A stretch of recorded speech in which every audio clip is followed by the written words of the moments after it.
All right, good morning everybody and welcome. First thing I want to start off this morning is by saying thank you to all our students and teachers. I know some of you woke up very early this morning to be here and sat on a bus for 2 hours, and I know that sitting on a bus for 2 hours is not probably your preferred method of spending your 2 hours, so from the bottom of my heart and from the bottom of the heart of everybody who's here today, we really thank you for putting in that effort to join us today. So thank you so much. Give yourselves a hand for working out early. So my name is Tony Penny, and I'm the Chief Learning Officer here at the Ronald Reagan Presidential Foundation and Institute. And on behalf of our entire team, I want to welcome you to our event today. It's tradition that we begin each event with the Pledge of Allegiance. So if you don't mind, please rise and join me in the Pledge of Allegiance.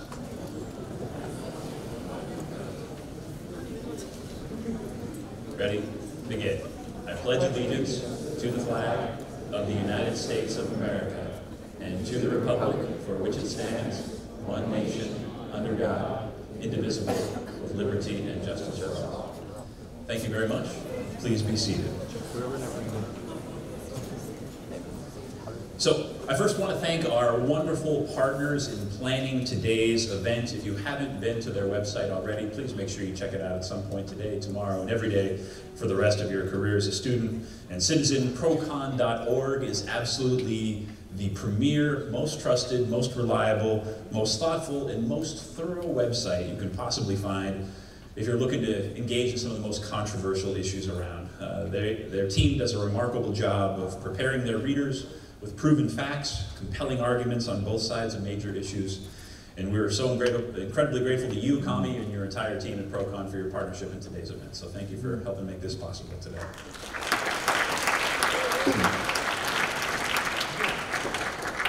So we come together today with three very specific objectives in mind. First, February 1st, as you are no doubt well aware, marks the beginning of Black History Month for 2019. So our first purpose in coming together today is to celebrate Black History Month. In a 1986 speech proclaiming Black History Month, Ronald Reagan said that Black History Month offers all Americans an occasion and opportunity to gain a fuller perspective of the contributions of Black Americans to our nation. The American experience and character can never be fully grasped until the knowledge of Black history assumes its rightful place in our schools and in our scholarship. So in that spirit, I hope you don't mind if I share just a very brief history of Black History Month in America. The origins of Black History Month go back to the early 1900s, and a man whose life you should spend some time learning about if you have not yet done so, a man named Carter G. Woodson. How many of you are familiar with that? Carter G. Woodson? A couple of you. So Carter G. Woodson was an African-American scholar. He was a son to illiterate former slaves and one of the first African-Americans to earn a PhD from Harvard back in 1912. He fought to recognize and celebrate Black history, and in 1926, he was instrumental in starting Black History Week during the second week of February. Now, he chose that week for a very specific reason. It had the birthdays of both Abraham Lincoln and Frederick Douglass. 50 years later, in 1976, under President Gerald Ford, Black History Week was expanded to Black History Month, and ever since then, we have celebrated it as Black History Month. That's our first purpose. Our second purpose today is to watch and learn from the 2007 film, The Great Debaters. Some of you may have seen it. If you haven't seen it yet, you're in for quite a treat. It's an award-winning film that tells the powerful and inspiring true story of Melvin B. Tolson, who was a professor at Wiley College, Texas, a historically Black college that in 1935, he inspired his students to form the school's first debate team. They went on to challenge Harvard University. So today we'll have a chance to watch that film, and then this afternoon you're going to get a chance to hear from the writer of the film as well as a couple of stars from that movie. And our third purpose today is to officially launch the 2019 Great Communicator Debate Series. It's a debate series that we've hosted dating back to 2012, and it's a national debate competition that awards $50,000 in college scholarships to students from across the country. As you heard in the video in his farewell address to the nation, President Reagan said that an informed patriotism is what we need. But what does it mean to be an informed patriot? Well, you're going to see that on full display in just a moment when some of the alumni and national finalists of our great Communicator debate series take the stage and show off this form of debate. In an age where all too often debate means shouting at your opponent, demonizing their beliefs, and seeking only to confirm the things that you already believed, we offer for your consideration an alternative. When opponents can disagree on stage today, they won't be disagreeable. So to introduce our next set of speakers in our competition, I want to end with a brief story. So we started this competition back in 2012. First year we did it, the first competition we held was at Notre Dame University in the Midwest. And I had the opportunity to meet a sophomore debate student that year. She competed in the local competition and was really, really talented. She made it to the semifinals, but didn't make it to the final round and didn't make it to our national championship. But she didn't give up. She came back, she entered our online competition later that year, made it all the way to the final round there, and again, just barely missed out on qualifying for a chance to be part of our national championship. A couple of years later, as a senior in high school, she came back again, entered her regional competition, and again got just to the point where she didn't qualify for our national championship. And you would think after 3 really intense goes at it, you might say, it's not going to happen for me. But the 4th time around, she re-entered the online competition again, made it to our national championship, and ended up one of the top 2 in the entire country.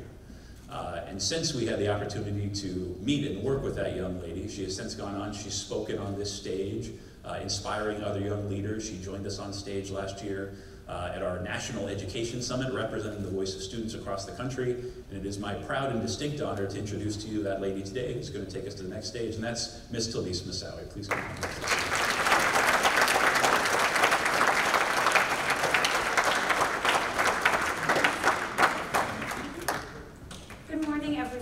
How are we doing today? Great. So again, my name is Talise Moussaoui, and I am now a senior in college. I go to Vanderbilt University, and I'm getting ready to graduate, which is really scary. But I'm here today to just tell you all a little bit more about why I think, if you're not already interested in debate, that you should begin thinking about how this activity could impact your lives. So for me, I'm very, very fortunate to have a great support system at home. Every time I made the honor roll or received an award, people in my community would proudly exclaim, "I can't wait to see what you do when you grow up." My friends and family, they were waiting for a time when I was old enough, wise enough, and mature enough to make a difference in the world. But over the last few years, I've seen youth, people my age and even younger, claiming their power and their brilliance to speak out and take action. From the students from Marjory Stoneman Douglas High School, to the young women who spoke out against the abuse of Larry Nassar, to the students behind the Youth v. Gov trial. It's become clear to me that we don't have to wait until we're old enough to make a difference. And I firmly believe that debate can equip us with the tools to become change makers. During my time as a debater, I learned a lot about myself and the causes that I'm now really. But there are 3 major lessons that I've carried with me. Lesson number 1, do your homework. One of the worst feelings I've ever experienced is being asked a question in a debate and not being able to answer it. I distinctly remember a debate my freshman year of high school, and the topic is forever etched in my head. It was resolved. The benefits of college education outweigh the costs. I remember standing there as my opponent asked me about the average earnings of a college grad versus a high school grad, and I simply did not know the answer. I felt so silly. I stumbled over my words, and I was thoroughly embarrassed. I vowed from then on that I'd always know my stuff. If I was willing to stand up and argue a point of view, I sure as heck was going to know everything I could about the topic. And now, as a college student who has been challenged in my beliefs more times than I can count, I really understand the value of doing your homework. Debate has taught me that you should always come to the table prepared. When you get in a family argument over Thanksgiving, when you go on a Twitter rant, when you apply for a job or an internship, and especially when you vote. Do your research, become an expert in the things you care about, and keep up with what's going on in the world. I promise it'll pay off. Lesson number 2. Don't listen to respond, listen to learn. Sometimes in debate, you get into the habit of thinking about what you're going to say next. You hear a buzzword and automatically you start thinking about how you're going to clap back with a witty retort.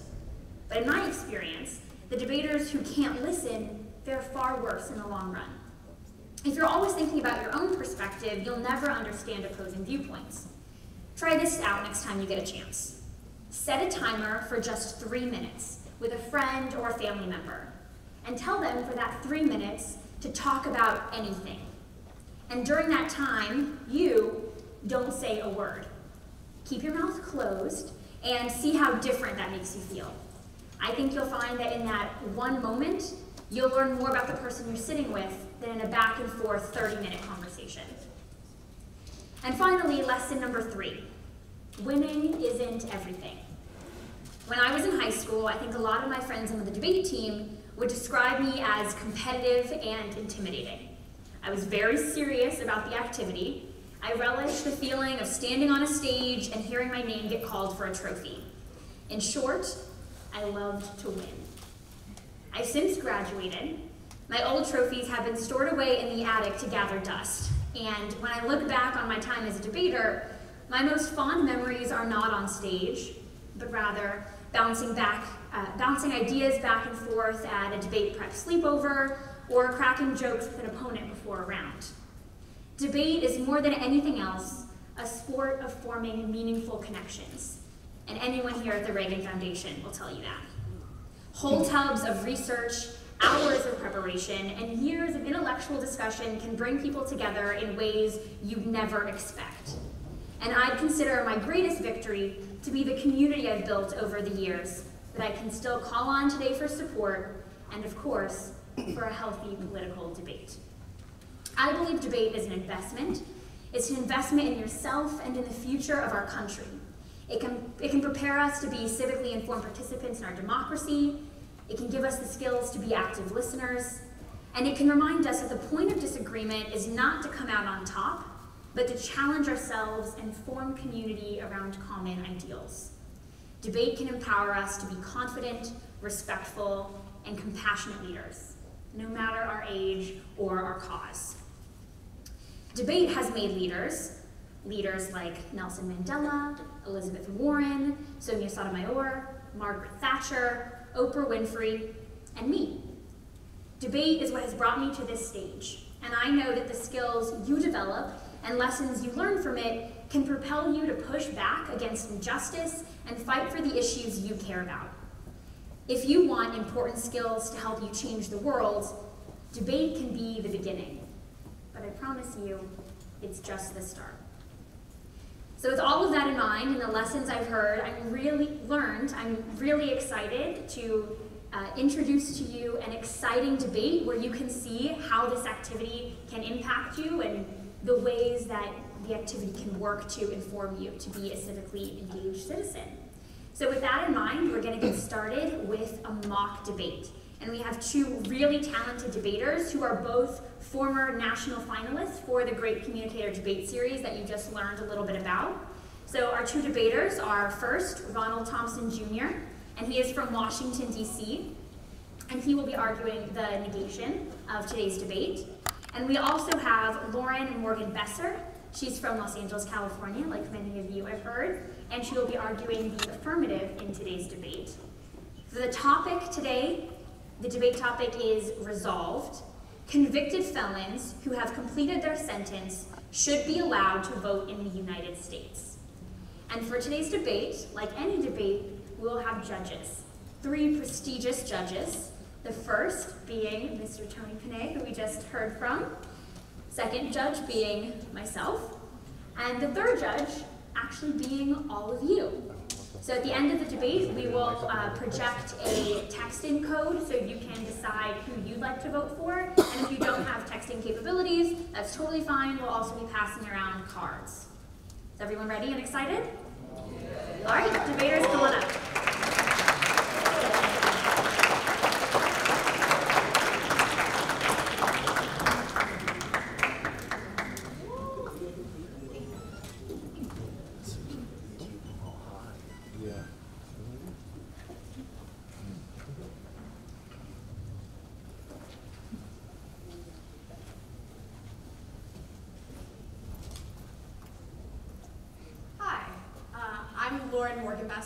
I'm from LA, so quick drive here this morning, which was nice.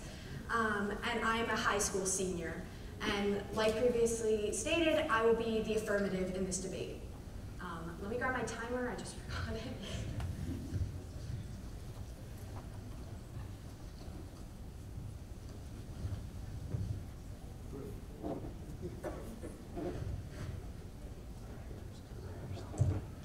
So I will begin.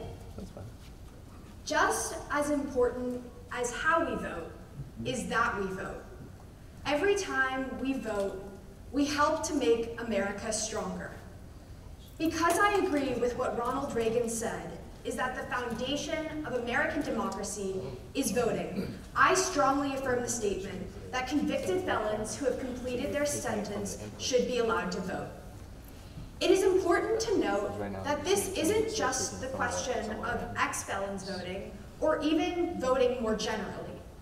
This is a question of what we mean when we say we are a democracy, and what kind of society we want to live in.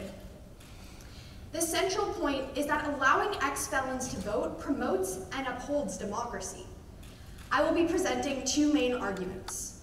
My first main point is that allowing ex-felons to vote is the right thing to do for them. When someone commits a crime and they are convicted, they go to jail. This is the retribution part of the criminal justice process. However, another key element is rehabilitation. After someone has served their sentence in jail, they have paid their debt to society. If we in society decide that someone needs to be locked up for a period of time, when they are freed, they should no longer be punished. If we thought criminals could never be reformed, we wouldn't let them out of prison in the first place. They should not become a second-class citizen. That is not what America is about. The most important thing to understand is that in a democracy, voting is a right, not a privilege. And we are stripping over 6 million of our citizens of that right. Ex-felons are no less citizens. They have to work, take care of their family, and pay their taxes. Not letting them vote is antithetical to democracy, as it creates a system where there is widespread taxation with no representation, a principle that America is founded on fighting. Further, many ex-felons are trying to rebuild their life after being in jail, and voting is a key component of this. The Brennan Center for Justice says, voters should consider the importance of a second chance to someone who has committed a crime, but is now part of the community and trying to care for themselves and their families just like everyone else. It is hard to do that without a voice in the government. America prides itself on its democratic principles, but ignores millions of voices, hampering the rehabilitative process. My second main point is that allowing ex-felons to vote is the right thing to do for us. In America, it is in our interest to uphold the principles of democracy. However, there are over 6 million citizens who are ex-felons who cannot vote. This opposes our democratic values and calls them into question. Importantly, voter disenfranchisement disproportionately affects people of color, especially African Americans. The racial dimensions of this problem should really trouble us. A huge number of felon disenfranchisement laws were passed after the Civil War and were specifically targeted to limit the voting rights of African Americans. Although many of the other tactics, such as grandfather clauses, poll taxes, literacy tests, and more, were eventually overturned, felon disenfranchisement remains today as a tactic for voter suppression. The majority of states allow ex-felons to regain their voting rights, as only 12 do not. But out of these 12, the majority are in the Deep South and are former slave states. Eric Holder, the former US Attorney General, summarizes the problem clearly. Although well over a century has passed since post-Reconstruction states used these measures to strip African Americans of their most fundamental right, the impact of felony disenfranchisement on modern communities of color remains both disproportionate and unacceptable. Throughout America, 2.2 million Black citizens, or nearly 1 in 13 African American adults, are banned from voting because of these laws. In 4 states, that ratio climbs to 1 in 5. Instead of just being part of the restorative process, felon disenfranchisement is part of voter suppression. What we must question is, what do we gain from felon disenfranchisement? If we let felons out of jail, we must allow them to be reintegrated into society. They should not become second-class citizens. This begins with the right to vote. Thank you.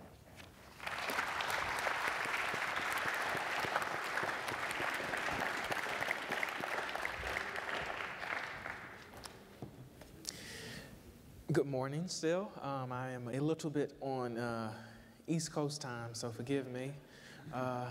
My name is Ronald Thompson, Jr. I am in my 3rd year of college. I'm from Washington, D.C. I'd like to thank the Reagan Foundation for inviting me out here again to speak, to debate, and to also have the opportunity to speak to you all.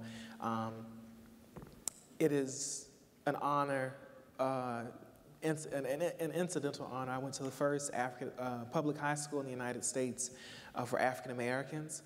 Carter G. Woodson taught at that school for some time and helped to bring Black History Week to the United States, Black History Month to the United States, in part during his time at Dunbar Senior High School. So it is a great honor to be here on the first day of Black History Month.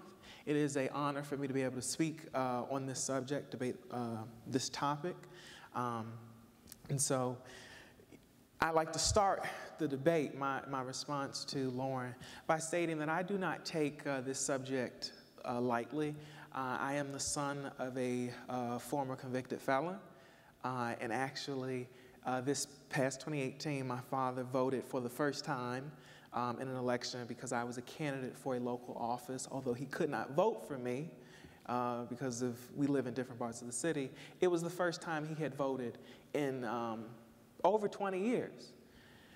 It was important for me then to recognize that the right to vote is important. I recognize that vote the first year I got the right to vote, I voted. And the franchise is important. What is also important to note is that when the drafters of the 14th and 15th Amendment, which guaranteed the right to vote to free men at the time it was passed following the Civil War, the 15th Amendment secured the right to vote for all free people, regardless of the color of their skin. The 14th Amendment, though, is important. It conditioned the right to vote on the lack of committing a crime of the voter. So in the instance that a person has committed a felony, in the case that this amendment was drafted, the 14th Amendment was drafted, it was directed at the individuals who had just rebelled from the United States during the Civil War, the people that many folks considered traitors. Had that amendment been enforced and carried out, the people that drafted the laws that would disenfranchise millions of African Americans, that would write the laws that would consider vagrancy and condition vagrancy randomly and at the judgment of any white law enforcement officer in the South, in any state, those individuals who had just rebelled against the United States would not have been able to participate in that system had the 14th Amendment been carried out to its fullest extent. And today, if a person was to rise up in rebellion against the United States based upon the 14th Amendment, based upon the states that deny the franchise to convicted felons, those individuals will not then be able to vote and write the laws that govern us, the people that choose to be governed. And that's what's important in this debate, that those who choose to be governed have a right to govern. Those who commit crimes actively choose to not be governed. They choose to violate the law. And we should not forget that in a society of laws. Civil society is about people coming together to bind themselves into a common institution, a common neighborhood, a common community. And the only way that will of society, of country, of state, of city, of town works is if people hold the same values, they follow the same laws. Lauren talked a lot about the fact that felony disenfranchisement, the disenfranchisement of felons disproportionately affects African Americans. We know that our judicial system is biased against African Americans and people of color, and we can do a lot of things to fix that. The answer to fixing the issues of injustice in our society is not to blanketly open our franchise to people that have actively chosen not to follow the law. As I stated, we live in a society of laws. We live in a nation of laws. We live in towns and cities, neighborhoods of laws. If we allow individuals who deliberately choose not to be governed to begin governing, we invite lawlessness. We invite ourselves into the wilderness. And I think that is something that we should reject, and I hope to prove to you today that that's why I am that you should oppose the resolution that convicted felons who have completed their sentences should be allowed to vote in the United States. Thank you.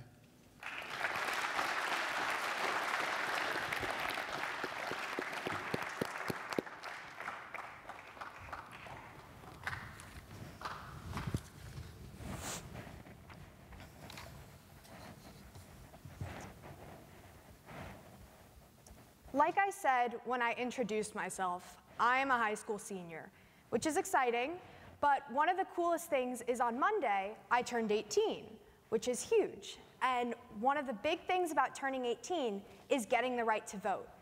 And for me, this is a huge step because I get to participate in our society. I am given a choice for my leaders and for what I want the country to look like. And this is important.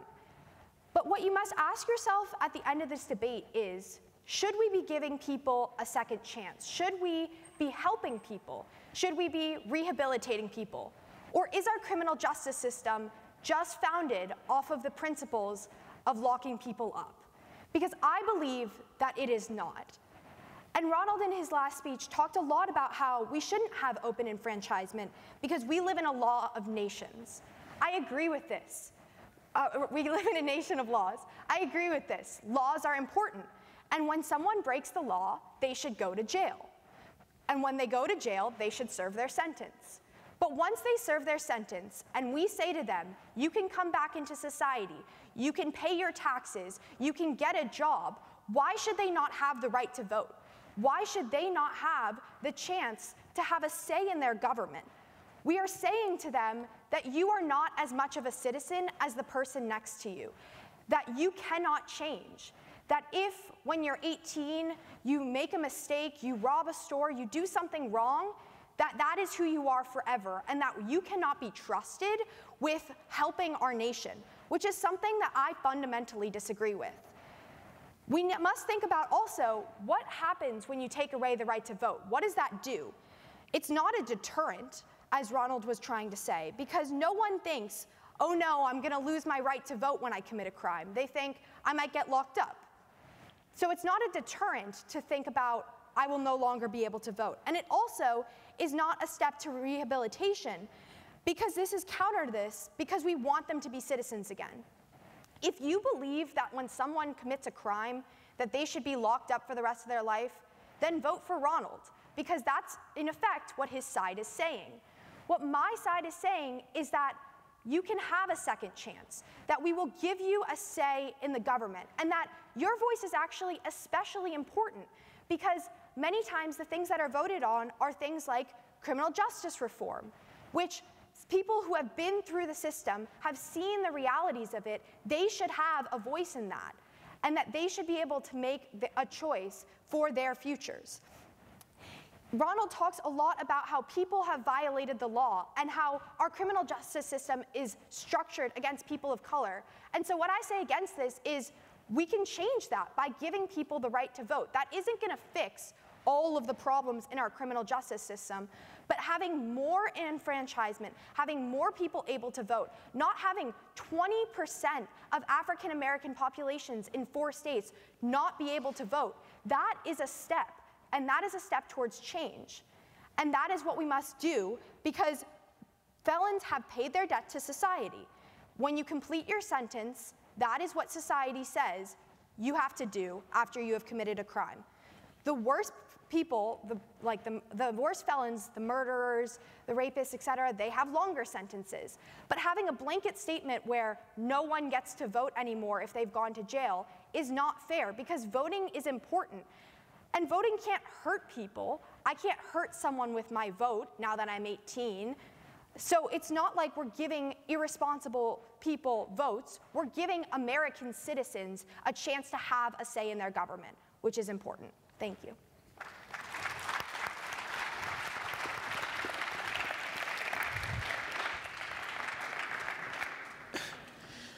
So Lauren said a few things that I think are important. I'd like to begin by one of the last things she said. Lauren said that we're not hurting people, or particularly former felons will not be hurting people with their votes. I, again, like to go back to what I said about the context of the 14th Amendment, which allows the disenfranchisement of felons. Nathaniel Bedford Forrest is a Confederate general. He fought in the war, was able to live a free life afterwards, was a founder of the Ku Klux Klan. The Ku Klux Klan's purpose was to ensure the supremacy of the white race and the domination of African Americans following the Civil War. Their purpose was to deny African Americans, people of color, immigrants, the ability to live full lives, free lives, fair lives in the United States. The idea that a vote cannot be used to hurt individuals is untrue. We've seen this in our history. Individuals who are committed to heinous, disgusting, vitriolic ideals have deliberately used their vote to deny other people, other free, law-abiding people, the rights and full privileges of citizenship in the United States. The idea that an individual who may not have a life sentence for rape, who may not have a life sentence for murder, is going to be able to go out and be free in our society and then vote on the laws that keep you safe, that keep you free from the crimes they committed. The idea that they should be able to dictate to you the laws of your nation and you follow the law. You're not a murderer. You're not a rapist. You're not a thief. The idea that they should be able to dictate to you by vote the laws of the world run counter to, I believe, everything that we believe in. It runs counter to the idea of the 14th Amendment, equal protection under the laws. How can a person that violates the law be able to then dictate to you, participate in the system that keeps you safe, that you follow? How can they be able to reasonably tell you how to live? I think that if you agree with the principle that people that have deliberately violated the law, who have done things that you would not do, should be able to tell you then what you should be able to do, to keep you, potentially keep you unsafe, to potentially deny you the rights and privileges of citizenship. If you agree with that principle, I wholeheartedly believe that you should vote in favor of Lauren's case. You should vote in favor of the affirmative. But if you believe that you follow the law, you do right by yourself, by your family, by your friends, you do right by your state, and as a result, a person who does not do right by their state, by their friends, by their family, should not be able to do these things. If you agree with that principle, I think you should support the negative. Thank you.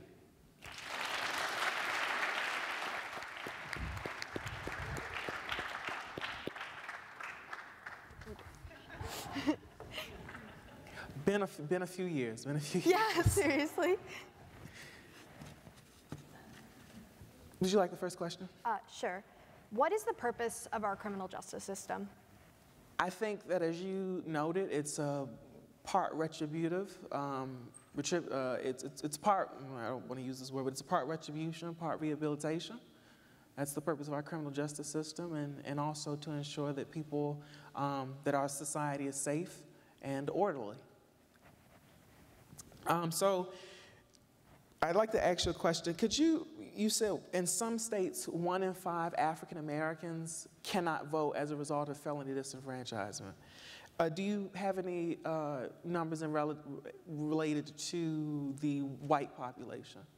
Yeah, so I don't have specifically the white population, but on a bigger scale, across the country, 1 in 56 citizens do not have the right to vote based off of disenfranchisement. But when you look at the African American population, that number shrinks from 1 in 56 to 1 in 14. Just to follow up, in the states where it's 1 in 5 African Americans as a result, do you know which states those are? Yeah, I have it written down there, but I'm pretty sure it's Kentucky, Florida, Tennessee, and I'm blanking on the last one, but I can get that for you. So deep South states? Yes. Okay. The next question is, can people change?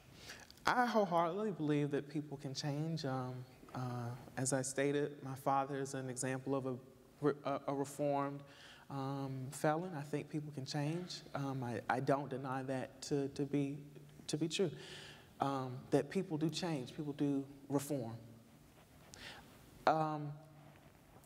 To your point about, I'm blanking on what you said. You said to blanketly deny people the right to vote.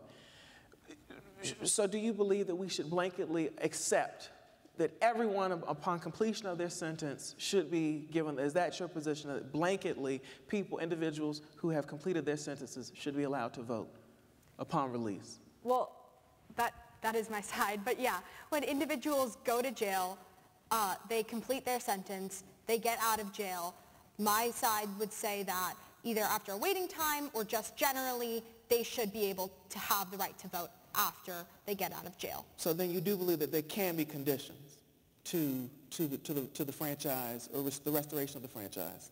I don't specify that in my case. I just say that they should be allowed to vote. My next question is, do laws ever change? So will there ever be felonies in the past that in the future might be that might no longer be a felony? And what happens to the people who have committed those crimes and are in jail, but the laws are no longer felonies? I think if I understand you correctly, for instance, if we legalize marijuana, convictions related to marijuana, I would hope that the individuals in charge of law enforcement would then go back and expunge the records of those individuals, and their convictions would be wiped away, and therefore they would no longer be felons, although they did serve a sentence. I would hope that they would have their rights restored because the crime is no longer a crime. So laws do change, yes. Yeah, I think that's it.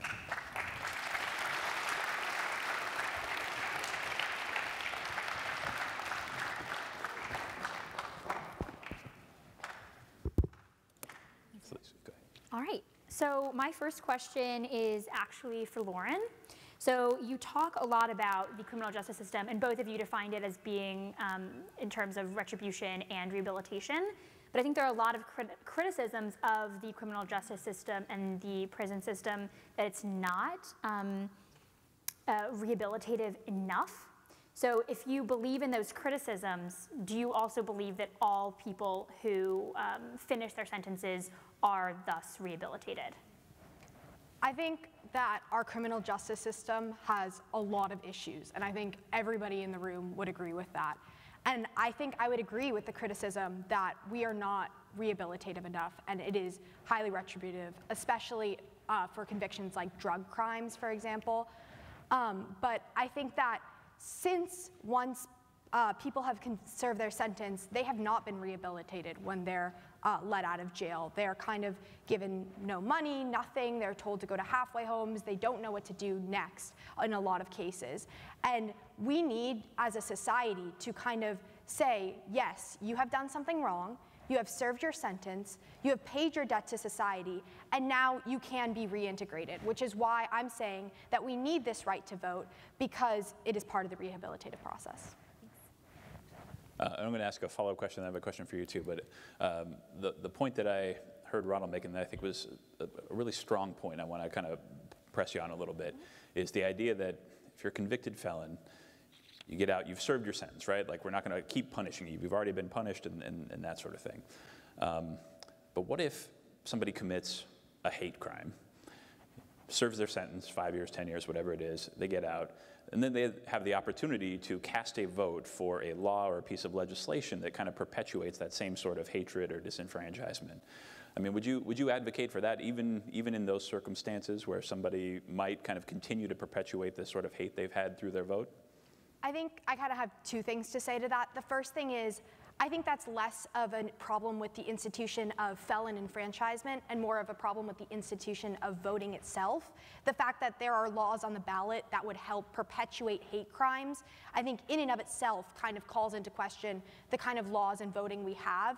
And so I think that giving felons more of a right to vote would not perpetuate that much more. And then the second thing is, I would kind of repeat the statistic that I've been bringing back, which is the people that are being disenfranchised dramatically are people of color, and their votes are being diluted and ignored in many states, especially in big states like Florida, that's a swing state, where 20% of African Americans do not have the right to vote.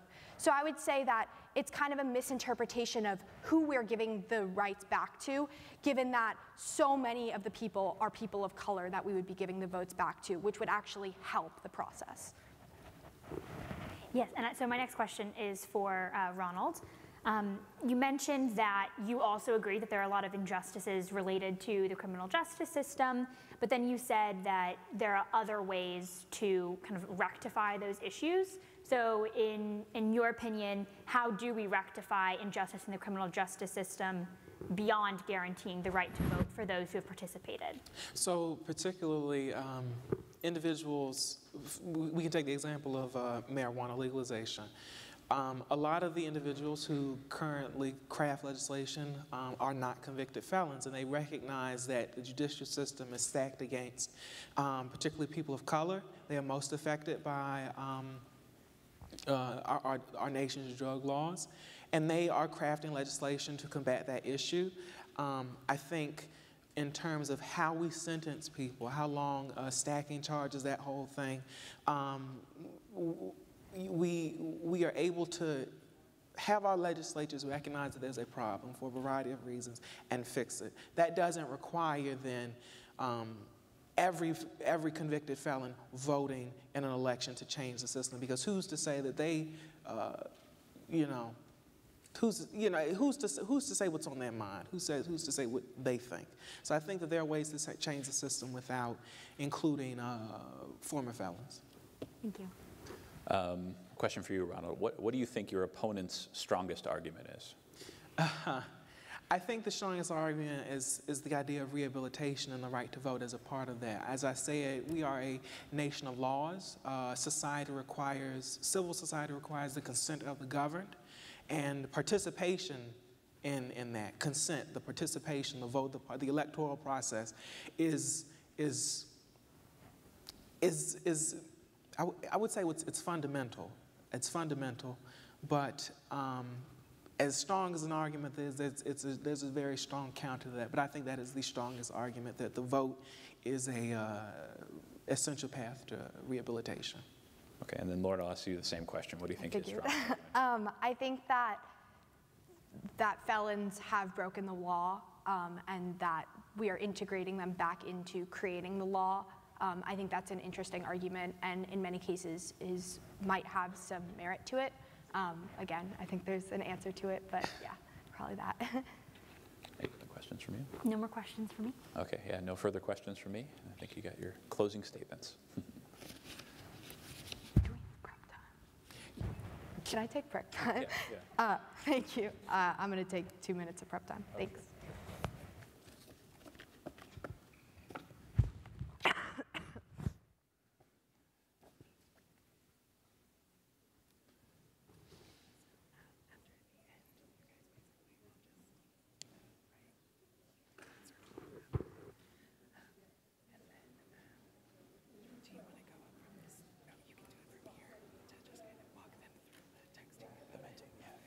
Should we reveal our votes and just, I mean, we don't have to pass them in, we can just kind of say who we vote for and then let the student reveal their vote. Do you want to do it that way? usually we don't do that until after the debate, but Yeah. you're comfortable reviewing your vote? Before they reveal? No. Oh, yeah. I don't Like, we'll close voting for them. Like you Okay. can give your vote, I'll give my vote, and then we'll reveal the student vote. That sounds great. Yeah. Okay. Okay. Yeah. I'm also thinking if we vote differently, the audience gets the deciding vote. That might be a fun element for them. Yeah. Yeah. That would be. Oh, thank you.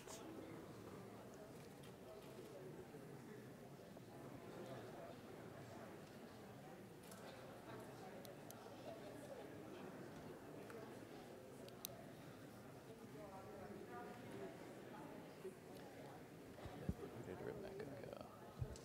Let's see if we want to do a dramatic reveal of the student vote, or if it's going to like be showing up there. Oh, yeah.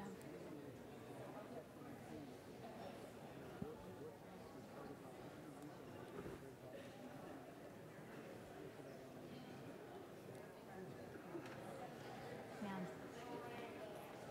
Let's see if I can figure this out.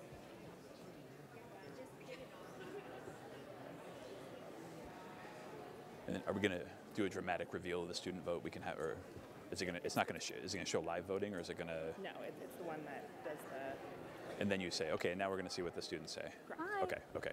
All right. Okay. Awesome. Hello. That's okay. I can talk through Nice that. to Yeah. meet you. It's nice to meet you. Okay. Oh, Yeah, absolutely. I can talk to you a bit about it when you are arguing.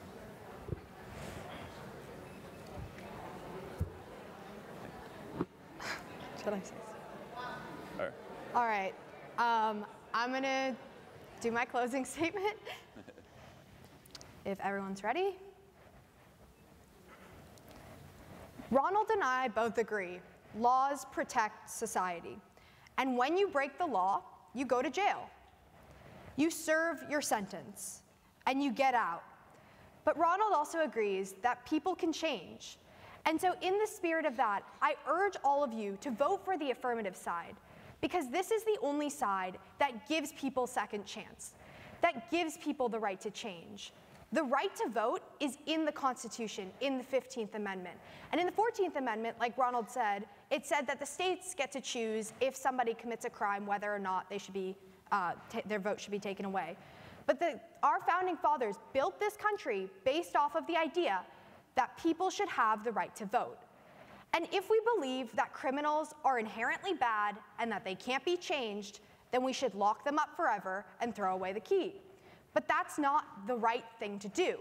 The right thing to do is to let them back into society, is to reintegrate them, is to rehabilitate them. And the only one who does this is the AF side. For the rest of their lives, felons can live with a scarlet letter on their chest, serving as second-class citizens in the US, or they can be reintegrated, be told, we trust you, we trust your ability to make decisions, and we want you to be part of society again. It is not fair to them if we do not let them be rehabilitated. And Ronald said that we need to reform the criminal justice system. We all agree that that is a problem.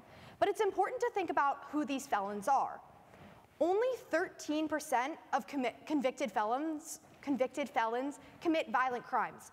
46% of them are drug crimes. Think about that, 46%. And so if people are going to jail for possession of marijuana, for dealing drugs for the majority, they're not murderers, they're not bad people, they're people trying to make a living, trying to provide for their family, trying to have a life. And we're saying, we don't trust you anymore. You made a mistake, it's over, your rights are gone. But the way that we need to reform the criminal justice system is by reintegrating these people. Fixing the problems in this criminal justice system goes hand in hand with giving the right to vote. Who holds the criminal justice system accountable, if not those who have borne the brunt of the problems in it? Consider the historical foundations of where this comes from. It comes from after the Civil War, when African Americans were given the right to vote. And white people said, I don't want that. I don't want them voting in my elections. And so what they did is they created these laws so that they could strip 20% in some states African Americans of their rights. And that is not okay. The historical foundations are important, and sure, these people have made mistakes, but they should be rehabilitated, they should be reintegrated in society, because that is what democratic values are. Thank you.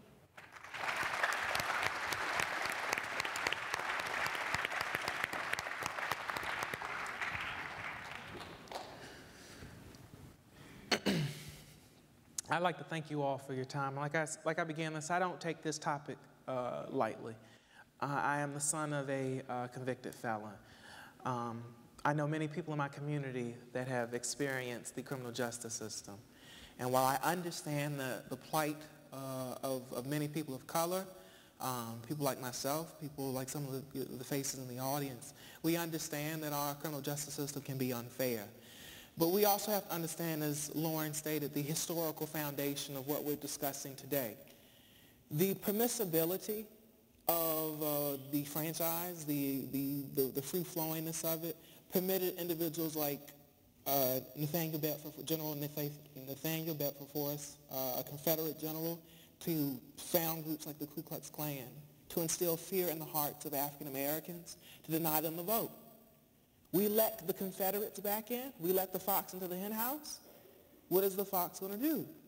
They're going to eat the hens. We let Confederates back into our society. We gave them the vote. And what did they do? They denied the franchise for over 100 years nearly to African Americans. We granted the right to vote to women, but we still denied the vote to African Americans. With poll taxes, with grandfather clauses, with literacy tests. That is the foundation of what the affirmative is talking about, the historical foundation. If in no other aspect of our life do we not question the right of a convicted felon to do certain tasks. We tend not to let pedophiles and rapists become teachers to work around children. We would not allow a bank robber to go into a bank and apply for a job as a teller. And we would not typically allow serial killers to join our police forces. That's essentially, if we do this blankly as Lauren has essentially asked us to do, that's what we're setting up. We're setting up a system that, again, I would say everyone in the room would not commit a crime, violent or nonviolent. You all have a right when you turn 18, or for the folks that are 18 or older, you all have done your job as citizens. You have consented to be governed. So now, consent, vote, participate. But if you should violate the law, I don't think it's unreasonable for us to take away your right to dictate to others what the laws of this nation should be. If you believe that we should be allowing rapists, murderers, serial killers, bank robbers, thieves, to write the laws of this nation, I encourage you to vote in favor of the affirmative. But if you believe, just as you believe in law, you believe in right and wrong, if you believe in right and wrong, I think that you should support the negative. If you commit a crime, there are punishments to be had. But the most important thing is to remember that we are a society, a nation of laws, a rule and order. That's what we all agree to. People wake up every day and do it. I encourage you to vote and continue to support that idea that we are a nation of laws, and lawlessness should not be allowed in this country. Thank you, and I thank you all for your time. Good job.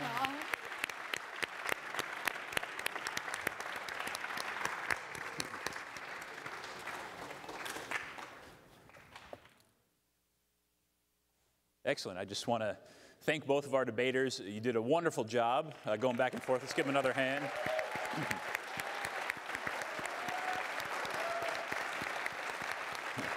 So today, part of your topic was talking about the power of the vote, and everybody who's in our audience is going to get a chance to cast a vote for who you thought created the more compelling, the more powerful argument in favor of their side.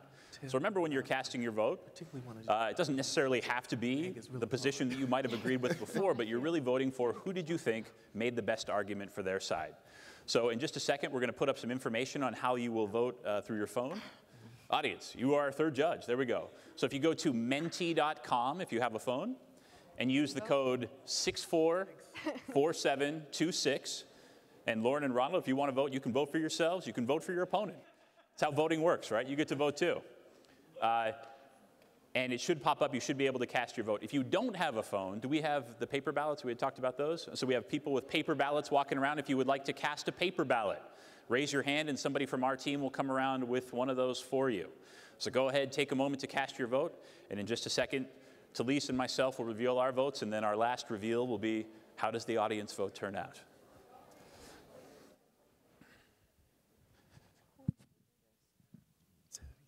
This is cool. Yeah, I've used it. I don't know. I've used it before. Yeah. Not certain where. All right, are you live?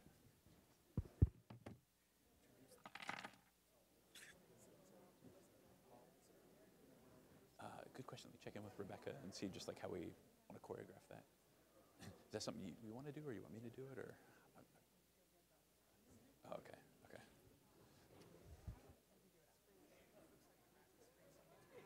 I don't think you need one. I can help you. And then just real quick question on the transition to Yes. the film. I'm going to come You're going to come in and. microphone. I'm going to do that. Okay, awesome, awesome. All right. We're going to give like a 2-minute bathroom break or something. Well, I just wanted to thank you for bringing that story to the screen. Okay, okay. I watched the film when I was in middle school, so it was Order like of 12, events. I 13, forgot what we're before I got into high school, and it was something that I would be lying. I watched with my Oh, mom, and I remember thinking It's the just movie? how incredible the story was. What's that? Oh, okay, And it okay. inspired Oh, me to join high school debate. Yeah. And Affirmative or negative? debate Okay. is what got me. So I'm from Missouri, so I went to. Are you I'm from staying for the Springfield, panel? Missouri. So I went to high school in Missouri. Oh, okay, cool. I am. Both my parents are adopted, so it's really hard to say. And Talise, But do you want to join me on stage? Maybe you go to that podium and then we'll kind of reveal our votes. And, but also yeah. I'm Native Hawaiian and American Indian. Yeah. Yeah. Thank you. Okay. Testing, testing. Oh. Testing. Okay. And just a reminder for those of you who are casting your votes, and we'll reveal the choices in just a moment. But the affirmative, if you haven't yet casted, was Lauren. The negative was Ronald. Affirmative, negative. So if you haven't yet cast, that's how we're going to go. Got about, once the Jeopardy theme music is over, we'll reveal our votes. You can play along at home. If you have a paper ballot, please make sure you hold it up.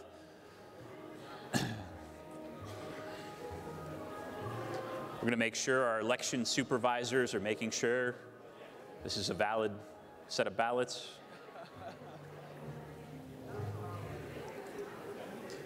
Okay, we got our paper ballots. Coming along, we're going to give our team just a few minutes. So in the context of revealing the audience vote, so if you recall, wait just a second, I'll get everyone's attention as we are going to announce last call. All right. So we are going to start. We're going to reveal our judges' votes, and then we will reveal the audience votes. So I'm going to turn it over to Talise, if you want to reveal your vote and how and why you voted. Sure. Yeah, so I thought this was an incredible debate, brought me back to some good old days, and it was very difficult to decide, but for me, I ended up voting for the negation, so for Ronald, and that was really in large part due to the final arguments made about rehabilitation and the ways that society currently views rehabilitation, being that if we don't currently allow certain criminals to participate in other forms of our system, that it would not make sense then that we would then allow them the right to vote. So that was for me one of the most compelling arguments and the biggest reason that I voted for the negation. Excellent. So as our ballots are coming in, we have 3 votes. Our first vote is for the negation. For me, I found both sides really compelling, really powerful. I was really touched by Ronald's personal connection to his story and the reasons that he cast for voting. I was also really influenced and found powerful and compelling the arguments that Lauren made about how disenfranchisement affects certain populations more than it does others. And for me, I don't know, I'm a parent.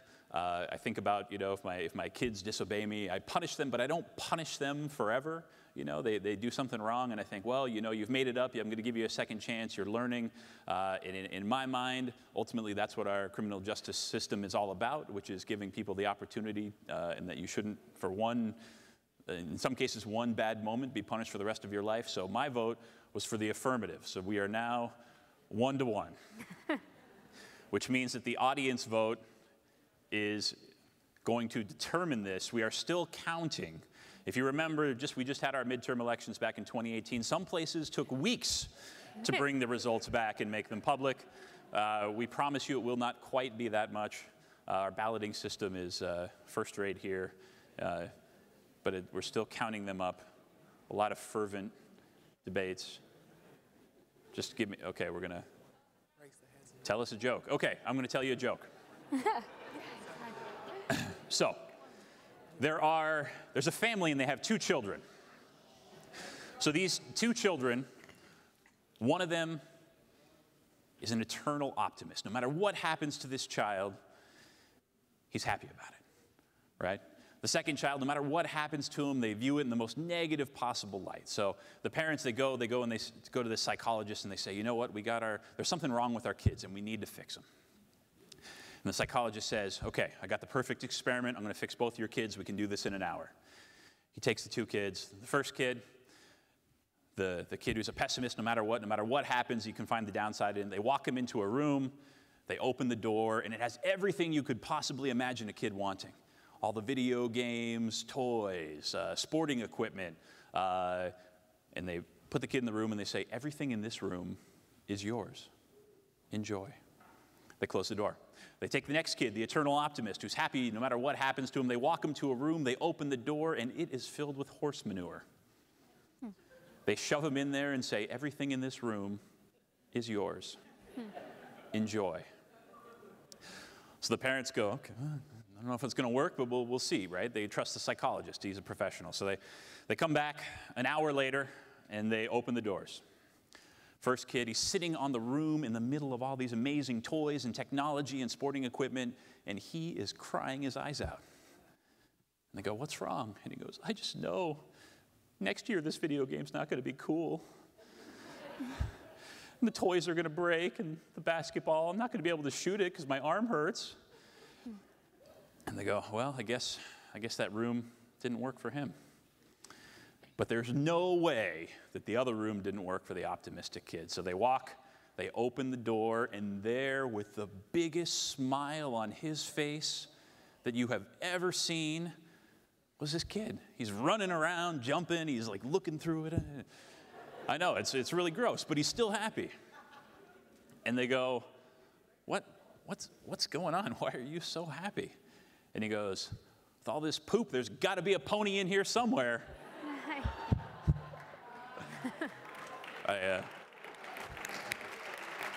Yes. I stole that joke from Ronald Reagan, by the way. Okay. So, are we on the verge of a reveal? All right, so what's really interesting about voting is you vote several different ways. Sometimes the mail-in vote can change the winner, and that is what has happened. So usually we would have this really awesome graphic that would go, who won? And then a big trophy would come over the winner. Unfortunately, we can't do that because the audience mail-in ballots changed the course. So in a very close vote of 100 to 86, the audience chooses with the negative.